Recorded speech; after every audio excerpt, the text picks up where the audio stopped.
Today's gonna be awesome.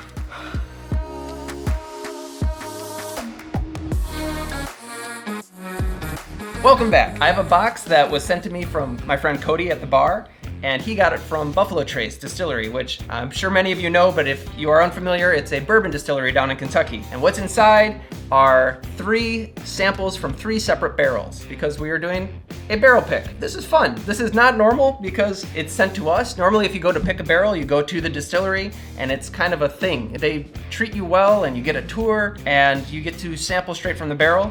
But because of the current pandemic, they've bottled it up and sent it to us. And what's exciting about picking your own barrel of whiskey is that every barrel is going to be a little bit different. At the distillery, they have giant warehouses, and they put the barrels into the warehouse. These buildings have little to no insulation. In the winter months, it gets really cold. In the summer months, it gets really hot. And what that does is it causes the bourbon to kind of breathe in and out of the wood. So it pulls out flavors from the charred oak. And because the warehouse is so big, there's different climates within the warehouse. So in the summer months, the top gets really hot, where it stays cool and moist down below. So the bourbons age differently. If you go to the store and you buy a bottle of bourbon, it's actually a blend of 100 to 150 different barrels of bourbon. They have skilled blenders who know how to keep a product consistent, and it takes many, many barrels to do that.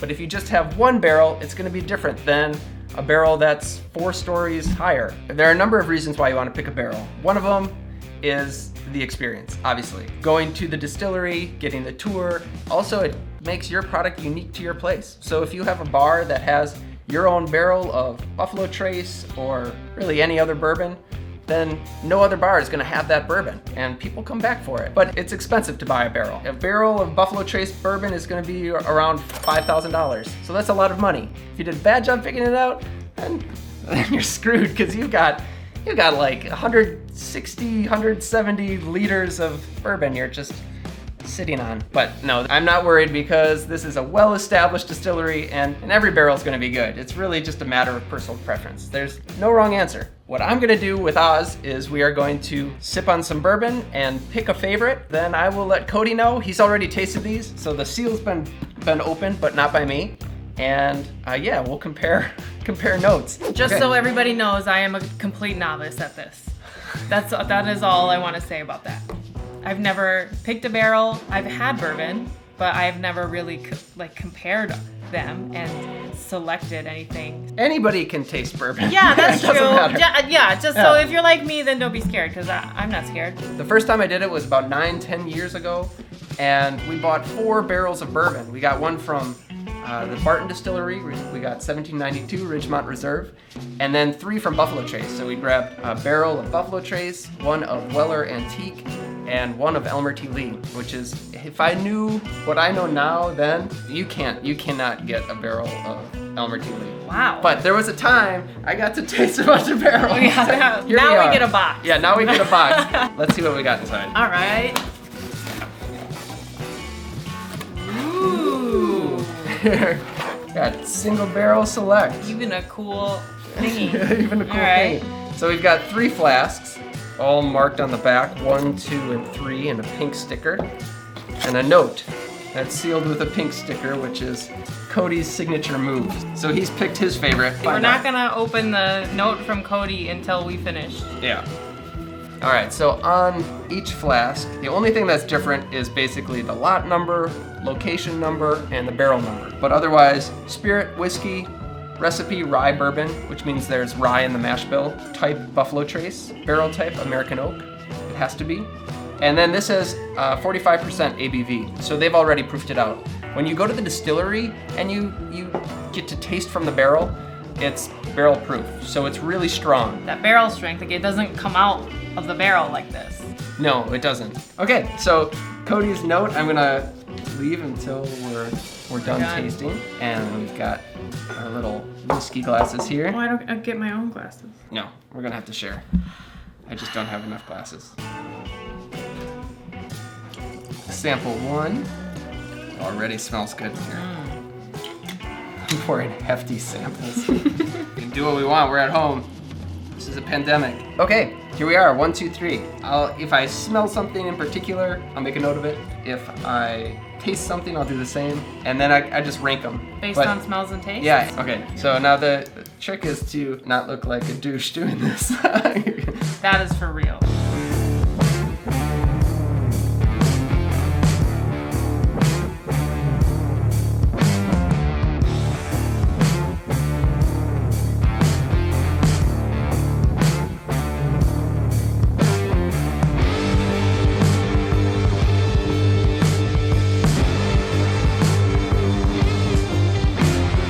Off of first taste, I think 3 is a little bit lighter. I think 2 is really soft. I like the texture of 2. 1 was a little bit more of a bite, but it was also the first sip of bourbon that I took. So that's why I want to go back. This thing that like dogs do, you know, they're like. I thought this one was a little spicier. Yeah, there's a little spice to this one. I like bourbon with a little spice for mixing. I think that's really nice. This one smells like burnt sugar. Isn't this fun? This one's really round and soft, I think. Yeah, this one feels like velvety. It smells more like chemically to me, more that marker. Ooh, this one smells good though. I really like the nose on that one. Almost like butterscotch. Okay, this is a little more rounded maybe. See? I feel like I'm tasting raspberries. Yeah, there's a fruitiness to 3. Raspberries. I can smell it more than I can taste it. This is really unnatural because we're having to like reach around. I think my pick is 3. Currently where I stand, if I'm just gonna be like, all right, pick them, I would probably go 3, 2, 1. So I was tied between 2 and 3, and I prefer the smell of 3, so I'm gonna go with 3. But I have been heavily influenced by. I'm gonna reveal what Cody here says. What Cody says goes, I guess. Yeah. He doesn't care. He's already ordered it. He typed it out? Wow. Wait, there's 2 sides. Oh my gosh. Dear Anders, I have labeled each bottle with a number and below are my tasting notes. Enjoy. Number 1, light nose. Spicy rye. You said spicy. I said spicy. Light caramel. That's like burnt sugar. Yeah, sure. 1 note, slightly creamy corn. Cream corn. The revisit note. Nose opened up, lots of vanilla and spice. Very vanilla on the nose. You get that?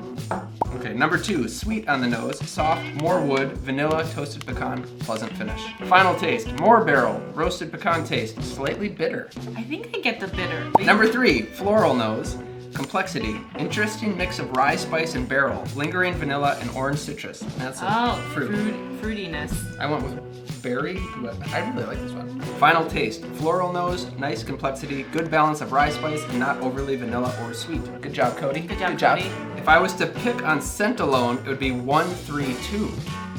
Well, that's wrong. Wow. No, I'm kidding. That's No, there's no wrong answer. Yeah. On taste, check this out. On taste, Cody went with the same. 3, 2, 1. Okay. Overall, 3, 1, 2. Oh, interesting. So basically, if you pick number 2, you're wrong, and I don't know how I can help you. JK. Excited to know what you think. Thank you for taking the time to taste these. Your friend, Cody. Oh. Thank you, friend. There you have it. We went with 3, 2, 1. Overall, he went with 3, 1, 2. Good news though, we're getting a barrel of number 3. Cool. Barrel number 346. So that's our barrel, right there. That's our barrel, yay! That's good, yeah. Good stuff. Good stuff. So this was a different video than most weeks, but it's kind of a special occasion. Yeah, this was something we had to share. So I hope you enjoyed it. If you did, like and subscribe, and otherwise, we will see you next time. Cheers. Cheers. Cheers. All right, when this pandemic's over, we're going to Kentucky. We're going to Kentucky. We're going to the fair to see a senorita with roses in her hair. Shake it, baby, shake it if you can. Shake it like a milkshake and throw it if you can. I don't remember. Drink it if you can. Wait, what are we drinking? Kentucky? Bourbon. Milkshakes.